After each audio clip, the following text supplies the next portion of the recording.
What is up, guys? It's your boy Steady Chaos, and so I have to make a confession. After all the consternation that I took, after all the flack that I took, after making my last video back in, I want to say, was it December, when I admitted to people that I bought a PlayStation 5 from a scalper on eBay. You know, I had FOMO. I loved the PlayStation 4. I was missing out on the PlayStation 5, right? I really wanted that, so I paid a little bit extra. I paid $900 on eBay for the PlayStation 5 because supply was just so tight with all these varying factors, the pandemic, people staying home and gaming more, the excitement for a new release. Supply has been really, really tight. So at the time, I felt like I didn't have much of a choice, and I really didn't. If I wanted a PlayStation 5, I was going to have to pay a premium on a reseller's market, and that's what I did. I paid a premium for the PlayStation 5 at $900. And I made a video about it, admitting that that's what I did, and I caught all kinds of flack from people. Some people were understanding. Some people said they did the same thing themselves, which is fine. You know, it's totally your decision. You do what's best for you financially and as a gamer. But from a majority of the people, I'd say they just ripped me a new cornhole, and that's that's their prerogative. If that's how they feel about it, that's fine. I understand that a lot of people feel like I'm aiding and abetting scalpers. I really don't want to do that. That wasn't my intention. I just wanted the console, and there was no other way to get it. As simple as that. There was no other way to get it. So now here we are post-mortem. We're in mid-March, so we're about 3 months later. And since then, I've gotten an RTX 3080 for my brand new PC build with an Ryzen 3950X. And I've come to, I don't want to say regret paying $900 for the PlayStation 5 because financially, it wasn't a huge hit for me. Everybody's different financially, and I'm not bragging or anything like that, but I'm saying I had the money to spend on the PlayStation 5, so I don't regret it financially. I don't feel like, man, I really need that $900 back. But as far as a gamer, to some degree, I do regret buying the PlayStation 5 because I've officially converted over to the PC Master Race. It's as simple as that. I mean, you can see this background here. Glorious PC Gaming Master Race. You can just see the Fabio hair blowing in the wind. You know, the cleavage, the man cleavage with the big pecs. And then you have in the bottom left, the dirty console peasant who's just lost and dismayed. Look at this next photo. Right here. May our frame rates be high and our temperatures low. And you can see the console gamer here looks like they're in, 640 by 480 resolution. And we have our gaming god PC Master Race here with their wonderful, glorious looks in what appears to be native 4K. Just, yeah, I mean, I've never been a PC gamer before. I've had, the original Xbox, I've had the GameCube, I've had the Nintendo 64, the Xbox 360, the PlayStation 4, the PlayStation 4 Pro, so I've always been a console gamer. I've always preferred to plug and play. I've always preferred the ease of console gaming, not worrying about software, not worrying about Windows 10, not worrying about drivers, compatibility, RAM, componentry, upgrading gadgets, things like that. So I've always preferred, the ecosystem, Xbox Live, PlayStation Network. I've always preferred those console ecosystems too for multiplayer. And just generally preferred the ease of gaming associated with consoles. But all that has changed since I've gotten my hands on my new PC build that I purchased back in August of 2020 and upgraded it with the RTX 3080 FE card. I figured, you know what, I have a YouTube channel now, I'm all about tech. PC gaming is popular, so I'll have a little bit of both on my channel. I'll have some console gaming with the PlayStation 5 exclusives, which will come out eventually. And then I'll kind of stick my big toe in the water of PC gaming now that I have an RTX 3080. Because these graphics cards, they're not only hard to come by, but they're so uber popular. And they are such a joy to use. They really are. That my RTX 3080, I'm replaying games now from 2016, 17, 18, 19, 20, all in 4K, oftentimes at 120 frames per second, but at a bare minimum 60 frames per second with everything else set to ultra, all the graphical settings. And it's like reinventing your games that you've already played. I'm playing Shadow of the Tomb Raider right now in 4K 60 ultra with ray tracing. I'm playing, I've played Wolfenstein II. I've played a bunch of games that have been released on console where the developers had no choice but to make certain compromises because the lack of power on said console, and I'm just reinventing my whole game library on Steam and other platforms with my RTX 3080, and it's like playing a new game all over again, especially when you have, you know, a display that has high refresh. I have the LG C10, and that thing is just a beast at 4K 120 with HDR10. And of course, now you can run your games in Chroma 444. So it's just, it's kind of akin to, if you think back to 2015 and 2016 when HDR10 was released with 4K, brand new 4K TVs. And a lot of people were saying, wow, I bought a 4K player and I'm rewatching all of my movie favorites from, you know, 720 and 1080p, and now I'm playing them in 4K HDR, and it's reinvented the experience for me. It's worth watching your whole library over again because it's done that much of a benefit to your catalog. That's how I feel about the RTX 3080. And so with that in mind, I've come to accept all that comes with PC gaming. I've come to accept the fact that sure, I have to update my drivers, and sure, sometimes I'll have issues with new drivers and I have to roll them back. Sure, sometimes I have to, you know, upgrade certain components like your power supply, or you're going to add more RAM. Like I've accepted all of those nuisances, if you will, you know, dealing with Windows 10, dealing with bloatware. I've accepted all of that because I can game in 4K Ultra on every single game I own now. It's even brand new releases like Cyberpunk, you can game in native 4K 60 frames per second for the most part. The 3080 has just totally won me over. And now I'm trying to find a 3090. I'd like to get an Asus Strix OC, but GPU supply is still so tight. So tight. So I really wanted to touch on the fact that now, like I've said at the beginning of this video, I just sort of regret, as a gamer, not as a financial decision, as a gamer buying the PlayStation 5, because while I'm thankful that I'll have it for years to come, and there will be a lot of great exclusives from Naughty Dog, etc., that will come out and I will play and I'll stream to my YouTube channel. But when it comes to all third-party games, and when it comes to the current catalog of PlayStation 5 games, besides Demon's Souls, which is just a remake, you know, it's not a new game, it's just a remake, and besides Miles Morales, which is kind of like a DLC to the original Spider-Man that was released on the PlayStation 4, there's no games to play on the PlayStation 5. There's nothing. There's nothing. And when it comes to any third-party releases, like, for instance, Resident Evil 8 The Village, which is coming May 7th, I'm going to play that on my PC because I'll be able to play that game in 4K 60 Ultra with ray tracing. Why would I play it on my PlayStation 5 when I've got to make some sort of graphical compromise?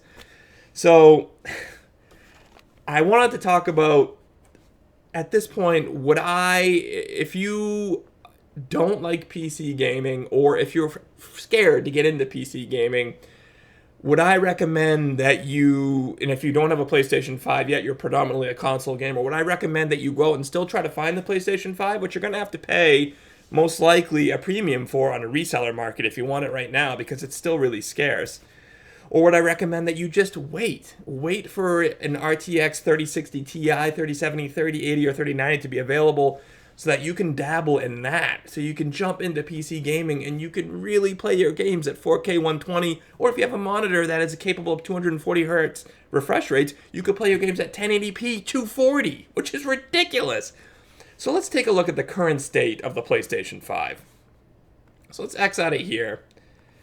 Now, if you really still want a PlayStation 5, prices have come down a little bit, but let's take a look at how they're trending on StockX. The Sony PlayStation 5, if you want the US plug version, I'm based in the United States, so we're talking predominantly about that, the US version. If you want the physical disc-based or Blu-ray edition of the white PlayStation 5, you're going to pay, on average, you see here, $698. So if you look at the current trend over the last month, it's largely been flat with a little bit of decline. So we're at about $700. At the beginning of the month, it was $797. So it's come down, actually. You know, the average resale price on StockX from February 15th to March 14th has gone from $797 to $698. So it's gone down $99. That's not bad. Now, if you look at the overall trend over the last year, you take a look at all. So it launched, you see here, November 9th. It was selling on the reseller market for $766, and it peaked at around $1,049 in late November, early December, and now the overall trend has been downward somewhat to, like we said, around 670, 671, 679 here on March 11th. So you're paying about a 40% premium over the MSRP price. Average sale price, they claim it's around $814, despite the fact that this shows it's around $670. So you may be able to find certain deals on StockX to get the PlayStation 5 disc-based console around $670, $700, $725. That's still a lot more than the $500 MSRP. Now, how about its availability on Now in Stock? Again, the idea of you getting this at MSRP price is going to be very difficult unless you literally sit on your computer, you constantly refresh web pages, you use some sort of script to alert you via, your speakers when something comes in stock, you rush to your computer. But a lot of people have lives. A lot of people have jobs. They can't simply hawk their computer like that. So the odds of you getting something right now or in the next month or two at MSRP price is still kind of difficult. It's still an uphill battle. So you can jump on eBay, kind of like StockX, and let's see what things are looking like on eBay for prices. So here we are. We're at the buy it now. Look at this. This guy sold 203 PlayStation 5s at $1,300. $898, $999, $1,200, $800, $824, $825, $829, $750, $749, $799, $730 is the lowest deal we've seen so far. $730. But on eBay, $715. So you got to be kind of patient. You got to look around, and you might be able to find something for around $700 on the reseller market. But on eBay, most of them are closer to $850 to $900, and as we've seen here, some of them are $1,299. I don't know why anybody would buy from this guy. Maybe because he sold 203 consoles already, and people think that it's a trusted seller. 392 reviews, 100% positive feedback. So you can almost assure yourself if you purchase from this person, you're going to get a brand new Sony PlayStation 5 console. So there's no risk there. But, certain people, if they're a new profile, they don't have any user feedback, or say they only have 1 or 2 reviews, and, they're only asking for $650 for a PlayStation 5, that's probably a red flag. You should probably be careful about that. If I were you, I would try to buy from somebody who's a little bit more reputable on eBay. That's what I did. And try to get a price closer to, $750 to $800, but with all of the reviews. So, yeah, if you want a console, you're going to pay a premium. Now, the question is, why would you pay a premium for the PlayStation 5 console right now? What games are out there that would force you to pay a premium for the console? Because you don't want to end up like me, where you buy the console and then a few months later, after beating Miles Morales and Demon's Souls, you say to yourself, I haven't touched my PlayStation 5 in a month. It's collecting dust. It's a paperweight. That's all it is right now until more games release. Exclusives anyway. You don't want to be like me. So let's take a look at what's around the corner for PlayStation 5 exclusives. So we have, in 2021, Destruction All-Stars. That's not really anticipated. You might like the game, but does nothing for me. Deathloop looks interesting, but it's only a 1-year exclusive on the PlayStation 5, so by 2022 it's going to be on PC and Xbox. God of War Ragnarok, that game's going to get delayed. You can almost guarantee that game is not going to come out until 2022, so forget about that. Gran Turismo 7 was also recently delayed. That may fall to late 2021. We'll see. Ratchet & Clank Rift Apart. That game looks pretty cool, but let's be honest, it's kind of a colorful, cartoony type game. Not a lot of adults are going to get super excited about Ratchet & Clank. I'll play it because it looks like a fun game, and I'm sure it will be a fun game. But it's not a game that you would classify as a system seller. A heavy, hardcore system seller, like, say, maybe the Last of Us franchise might be, or the Uncharted franchise, or, Infamous, something like that. But still, it's a notable release. But I believe that game, too, has been delayed. They're minor delays, so we'll see when that ultimately ends up coming out. Returnal. That looks interesting, but that's kind of being made by, I don't want to say a full-on indie developer, but House Marquee is kind of, they're not a major game studio. This is sort of their first foray into making a major borderline AAA game exclusive. So we'll see how that turns out. But again, not a huge system seller. Horizon Forbidden West, whenever that does release this year, that will be a system seller. That could be a big game to watch. And then the other games, they're timed exclusives, limited, and then Ghostwire Tokyo. I don't even know what that is. So you're looking at maybe with Gran Turismo 7, Ratchet and Clank Returnal, and Horizon Forbidden West, and maybe Deathloop, which is timed exclusive. You're looking at maybe 4 or 5 pretty solid exclusives with maybe 1 or 2 really exciting exclusives for the entire year for the PlayStation 5. So you have to ask yourself, is it worth spending $800-900 on a PlayStation 5 to play Spider-Man Miles Morales, Gran Turismo 7, Ratchet and Clank, and the lesser-known Returnal and Horizon Forbidden West? I don't think so. Not really. Not really. If I were you, my advice, having bought the PlayStation 5 already from a reseller and kind of regretting it, try to hold out another 6, maybe 12 weeks in hopes that supply issues abate a little bit with the warmer weather and the fact that coronavirus is improving. Less people are getting infected. More people are going and drifting and kind of venturing outside. So hopefully supply improves, and so that you can get a PlayStation 5 from a major vendor like Best Buy or Walmart at MSRP. And then in that respect, I would highly recommend you go out and you buy it. But paying, $800-900 or even $715 for a PlayStation 5 right now, when there are no exclusives set to imminently release except for Returnal, I think that's supposed to release April 30th. I wouldn't recommend it. I really would recommend you try to get yourself an RTX card, as long as you have a capable PC with a sufficient amount of RAM and a CPU that can handle gaming at 4K, at least 60 FPS. The problem is, kind of like the PlayStation 5, supply for the RTX cards is really tight. It's even tighter than the PlayStation 5. But that's not to say that, NVIDIA and its various partners like Gigabyte, Asus, EVGA, it's not to say that they aren't also having drops sporadically. They're having a lot of drops through Best Buy, some drops on Amazon, some drops on Newegg. Even on Staples, they've had some drops here and there. You just got to keep your eyes peeled, maybe use a script and a bot to help you find these drops so you can pay MSRP price. But the 3080 at MSRP $700, if you can find it, it's an absolute steal. I would get it immediately. But chances are, as you can see here on Now in Stock, you're not going to be able to find it at MSRP price. But I would say this, where I don't think the PlayStation 5 is worth it at $800 or $900, I do think the RTX 3080 is worth it at $1,100, $1,200, maybe even $1,300 if you are a hardcore gamer.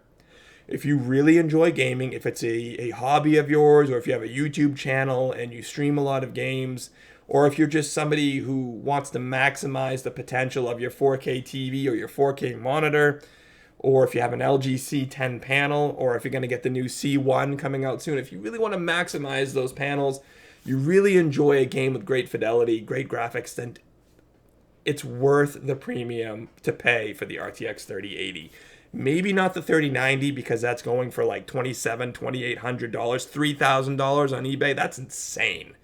But if you can find maybe on Facebook Marketplace like a local deal, and you can get an RTX 3080 for $1,200, $1,100 maybe, that is worth it. Trust me. A lot of your games, you'll be able to play almost every single one of them in 4K, a lot of them at 120 frames per second. You'll be able to play with ray tracing.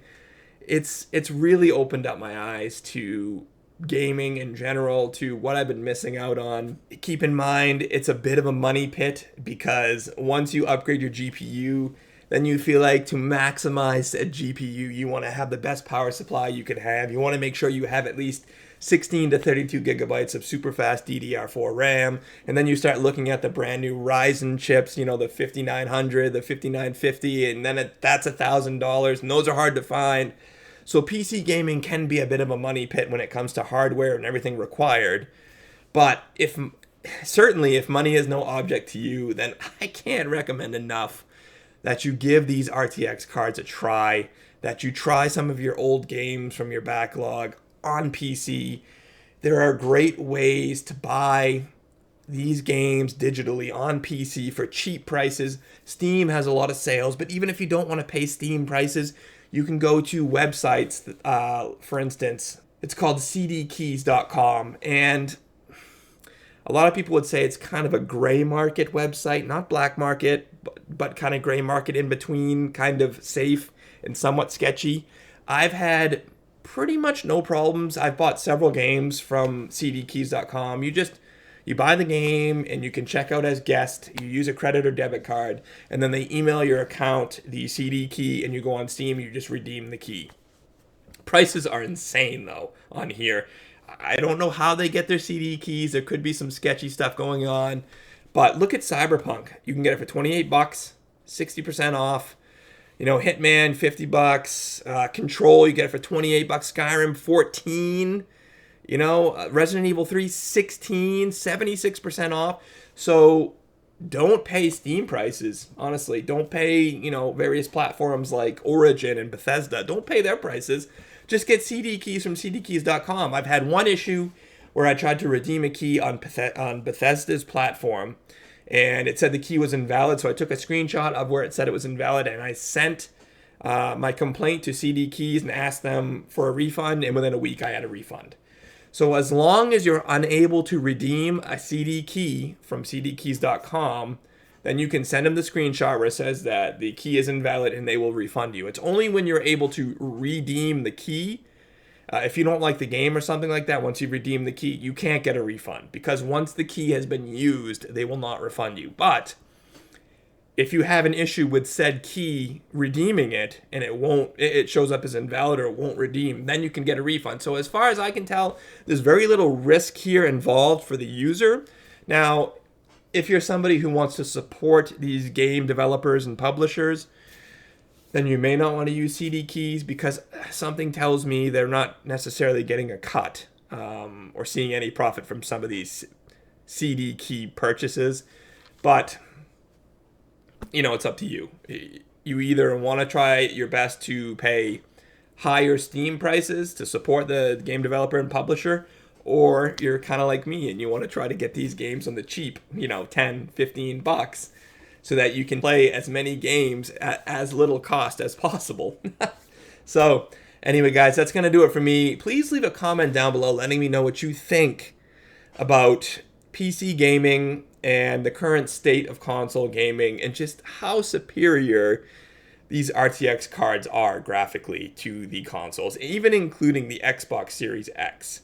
It really is insane what these RTX 3080 and 3090 cards can do. It really, really is.